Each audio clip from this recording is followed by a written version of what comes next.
नमस्कार दोस्तों। काफ़ी सारी क्वेरी आई मुझे इस वीक कि सर जो आप ईटीएफ में 18 लैक्स इन्वेस्ट कर रहे हो तो उसके पीछे का रीज़न क्या है, आप क्या प्लान आउट कर रहे हो अपनी लाइफ में, वो हमें भी गाइडेंस कीजिए ताकि हम भी अपनी लाइफ में आगे बढ़ सकें। तो ये पूरा वीडियो उन लोगों के लिए है जो थोड़ा बहुत ईटीएफ के बारे में जानना चाहते हैं, थोड़ा बहुत अपनी लाइफ को सिक्योर करना चाहते हैं और अपना रिटायरमेंट भी प्लान करना चाहते हैं ईटीएफ के थ्रू। तो अच्छी तरह से विथ पेशेंस मैं जो बोल रहा हूं उसको सुनना। मैंने पूरा ऐसा प्लान किया हुआ है कि मैं ईटीएफ में टोटल 18 लैक्स डालूंगा। अभी तक मैं 8 लाख रुपए के आसपास उसमें डाल चुका हूं। अगले 5-6 महीने में बाकी का 10 लाख रुपए भी डाल दूंगा। 18 लैक्स की वजह से होगा क्या कि अगर मैं उसको 20 साल तक छूता नहीं हूं, 20-22 साल, ठीक है, तो मुझे जो रिटायरमेंट के लिए पैसा चाहिए एक नॉर्मल लाइफ जीने के लिए वो ये एक्यूमुलेट कर देगा। अगर 11-12% भी एवरेज मैं ईटीएफ का रिटर्न मानता हूं तो इतना पैसा हो जाएगा। आप सब लोग कैलकुलेट करके देख लेना। अब इसके पीछे मेरी थॉट प्रोसेस क्या रही थी वो भी मैं आपको बताता हूँ। देखो, ज्यादातर एशियन कंट्रीज में जो पेरेंट्स होते हैं वो कभी भी रिटायरमेंट प्लान नहीं करते हैं। वो रिटायरमेंट प्लान करते हैं कि भाई मेरे पास तो मेरे बच्चे हैं, वही मेरा रिटायरमेंट प्लान है। तो वो सबसे गलत बात है एक्चुअली। मैं पर्सनली, प्रोफेशनली, मोरली इस बात को बिल्कुल पहले से नहीं मानता हूँ।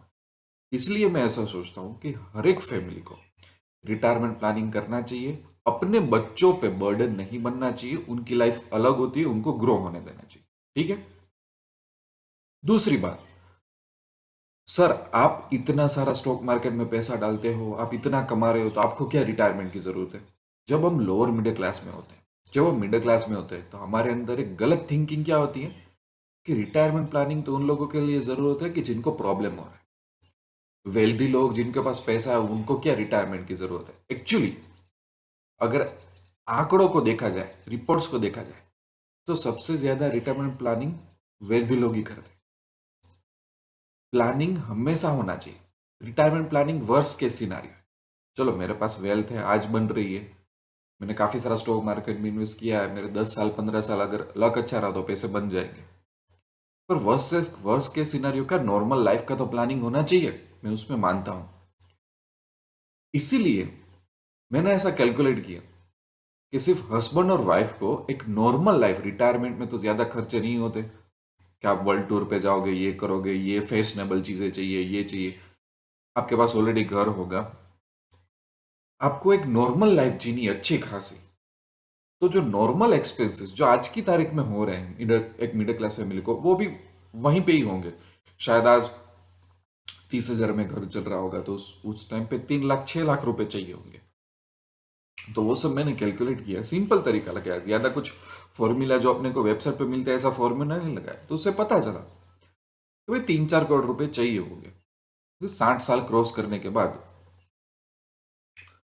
तो मैं कभी भी म्यूचुअल फंड में नहीं मानता हूँ। जो लोग मुझे फॉलो कर रहे हैं उनको पता होगा, और अगर किसी को ना पता हो तो वो जाके वीडियोस देख सकते हैं कि मैं म्यूचुअल फंड में क्यों नहीं मानता। बाद में आती है पॉलिसीज। तो पॉलिसीज में मैंने दो तरह की पॉलिसीज ली हुई है। एक तो टर्म प्लान। टर्म प्लान मतलब अगर मुझे कुछ हो जाता है तो मेरे वाइफ वगैरह को कुछ मिलना चाहिए, तो वो हर एक बंदे को लेना चाहिए। सिंपल टर्म प्लान, कोई यूलिप, कोई इन्वेस्टमेंट अटैच नहीं, एकदम सिंपल टर्म प्लान। ठीक है। दूसरा कि एक तो जो मेडिकल होता है वो लिया हुआ है। इसके अलावा मैं पॉलिसीज में नहीं मानता। इसके अलावा मैं पॉलिसीज में भी नहीं मानता। काफी सारी होती है ना, बाई बैक और पेंशन पॉलिसी, वो सब कैलकुलेट करके देगी, कोई भी अच्छा रिटर्न नहीं दे रही थी। कोई भी मतलब कोई, मैंने बहुत रिसर्च किया हुआ है। आप कोई भी पॉलिसी का नाम ले लो, एलआईसी का ले लो, एचडीएफसी का ले लो, एसबीआई का ले लो, आईसीआईसी का ले लो, कोई भी पॉलिसी रिटायरमेंट प्लानिंग के लिए सही नहीं है। वो मैंने अपने तरीके से कैलकुलेट किया, मेरी जो रिक्वायरमेंट थी। फिर ईटीएफ। ईटीएफ मतलब एक्सचेंज ट्रेडेड फंड, कि जो ब्रोकर के अकाउंट से ही मैं बाय करता हूं। मैं कोई एप्लीकेशन मेरे मोबाइल में नहीं है। आजकल जो एडवर्टाइजमेंट इतनी आ रही है ना, कोई एप्लीकेशन नहीं है मेरे मोबाइल में। ब्रोकर का अकाउंट हो, जीरोधा हो, अपस्टॉक हो, फायर्स हो, एंजल ब्रोकिंग हो, इंडिया इन्फोलाइन हो, वही काफी है। वहां पे लिस्ट में आ जाता है। अगर ना पता हो, 2 दिन पहले ही मैंने 2 लाख का इन्वेस्ट किया मैंने एक ईटीएफ में, उसका लाइव वीडियो मैंने बताया है, तो वो जाके देख लो। लाइव मैंने बताया। तो मैंने ऐसा सोचा कि 3-4 करोड़ रुपए के, अगर मुझे 3-4 करोड़ रुपए चाहिए तो मैं ऐसी कोई टेंशन अपने सर पे नहीं लेना चाहता था कि मैं 20 साल तक 5-5 हजार 10-10 हजार भरता रहूं। मैं ये सोच रहा था कि मुझे कोई लमसम, मतलब एक टाइम पैसा भरूं या तो एक साल पैसा भरूं, और मैं सिर्फ, मुझे मेरे सर से कोई टेंशन चाहिए ही नहीं। तो मैंने लमसम का सोचा, तो मुझे 18 लाख जितना फिगर मिला कि इतना तो मिनिमम मेरे को डालना पड़ेगा, अगर कंपाउंडिंग कंपाउंडिंग करते करते अगले 20-25 साल में इतना मुझे चाहिए तो फिर मेरे पास ETF की चॉइस थी। एक था निफ्टी 20, जो निफ्टी 50 को फॉलो कर रहा है, और अभी जो रिसेंटली आया मई में जो लिस्ट हुआ, फैंग प्लस, जो यूएस की टॉप 10 कंपनी में इन्वेस्ट करने वाला है, तो वो तो बहुत ही अच्छा ETF है। तो इस बार का लास्ट जो था 2 लाख रुपए, वो मैंने उसमें डाल दिया, फेंग में। मैंने लाइव करके बताया आपको 2 लाख रुपए, और मैं अभी 3-4 और टुकड़े फेंग में ही डालने वाला हूँ, ठीक है। और वो मैं डाल रहा हूँ 20 साल के लिए, 20-22 साल के लिए। मैं, मुझे कोई फर्क नहीं पड़ता रिसेंट अप डाउन की वजह से, ठीक है। इतना कर दूं तो मेरा काम खत्म हो जाएगा। अब ये मैंने मेरी तरीके से मेरा रिटायरमेंट सोचा हुआ है। आपके लिए फिगर अप डाउन हो सकते हैं। अगर आप बोलोगे कि सर हम लमसम नहीं भर सकते इतना 18 लाख, कोई बात नहीं, जितना भर सकते हो उतना आप ETF में डाल सकते हो। ये ध्यान रखना कि मैंने ETF क्यों बोला हुआ है कंपेयर टू म्यूचुअल फंड। अगर ना पता चल रहा हो तो पैसा तो बनेगा कि चैनल में जाके वीडियोस में सर्च कर लेना म्यूचुअल फंड के अगेंस्ट में मैं क्यों हूँ, ठीक है।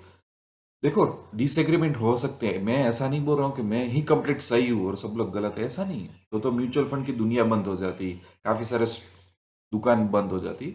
मैं सिर्फ अपना एक थॉट प्रोसेस रख रहा हूँ ताकि आपकी लाइफ में कुछ अल्टरनेटिव नॉलेज आए, आपको कुछ सोचने का मौका मिले, ठीक है। दूसरा, मैंने इसमें एक एक्सेप्शन रखा हुआ है कि 18 लाख जो कि बड़ी अमाउंट है, मैं अभी से ही डाल रहा हूँ, तो किस कंडीशन में इसमें से मैं पैसा अर्ली विड्रॉ करूंगा या तो इसको कॉम्प्रोमाइज करूंगा। एक कंडीशन रखी हुई कि मेरी जानकारी में मेरे कुछ फेवरेट स्टॉक है जिसका बिजनेस मॉडल मुझे बहुत ही अच्छा लग रहा है। मुझे ऐसा लग रहा है कि नहीं, इसमें से बहुत बड़ी वेल्थ बन सकती है, पर मैं राह देख रहा हूं कि कब स्टॉक मार्केट गिरे।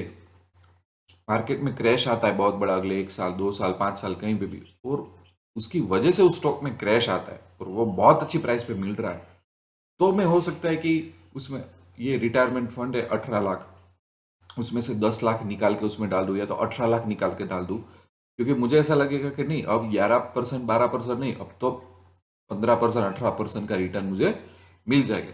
तो वो एक एक्सेप्शनल कंडीशन रखी है। क्यों? क्योंकि 18 लाख यहाँ पड़े उससे अच्छा है कि जहाँ पे ज़्यादा रिटर्न मिलता है वहाँ पे। वो एक ही कंडीशन है, वो भी तभी के ऐसा क्रैश आए और मुझे जो स्टॉक चाहिए वो उतनी प्राइस पे मिले। कोई पर्टिकुलर प्राइस की मैं राह नहीं दिखता, बस क्रैश आए बहुत ज़्यादा इम्पेक्ट हो तो मैं डाल देता हूँ। तो ये मेरा ओवरऑल सोचा हुआ प्लान है। आई होप कि आपको इसमें से काफ़ी सारे थॉट प्रोसेस, काफ़ी सारा नॉलेज मिला होगा। अगर फिर भी कोई टेक्निकल क्वेरी है, मुझे आप वो ईमेल या व्हाट्सअप कर सकते हो। यूट्यूब के डिस्क्रिप्शन में मैंने सब कुछ दे दिया।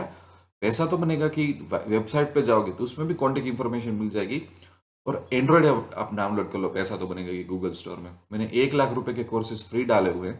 मेरा अप्रोच हमेशा कोचिंग का रहा है। और अगर इंट्राडे में आगे बढ़ना चाहते हो, ऑप्शंस में आगे बढ़ना चाहते हो, कमोडिटी में आगे बढ़ना चाहते हो, सभी के कोर्सेज भी रखे हैं स्ट्रैटेजीज के साथ। बहुत मजा आएगी आपको, बहुत एंजॉय करोगे आप। तो यहीं पे मैं वीडियो एंड करता हूँ। I wish you lots of love and happiness. मिलते हैं नेक्स्ट वीडियो में।